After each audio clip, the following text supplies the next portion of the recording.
Hello বন্ধুগণ, welcome back to my channel. তো বলো, পুজোর তোড়জোড় কেমন চলছে সবার? কলকাতা তো ইতিমধ্যে ডুবেই গেছে।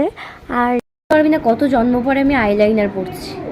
যা বৃষ্টি শুরু করেছে তাতে তো মনে হচ্ছে না যে পুজোর মধ্যে শান্তি পাওয়া যাবে বলে। সব কিছু গুলিয়ে মালিয়ে গেলেও নিজেদেরকে তো আর অশান্তিতে রাখা যায় না। যতটা সম্ভব চেষ্টা করা হয় সব কিছু ঠিকঠাক রাখার জন্য। তা ছিল আমার নাচের ক্লাসের একটা পরীক্ষা। আমাদের নাচের ম্যাম আমাদের একটা করে নাচ কমপ্লিট করানোর পরে একটা করে পরীক্ষা নেয় সেই নাচটার উপরে। সেটার ড্রেস কেমন হবে, সাজ কেমন হবে, অ্যাক্টিং কেমন হয়েছে, নাচটা দেখে ম্যাম এগুলো আমাদেরকে বলে দেয় পরের বারে যাতে আমরা ঠিকঠাক করে এর উপরে নাচটা আরও ভালো হয়। ম্যাম আমাদেরকে দুর্গাপুজোর জন্য একটা গানে নাচ তুলিয়েছিল, সেই গানের নাচটাই আজকে দেখাতে হবে ম্যামকে।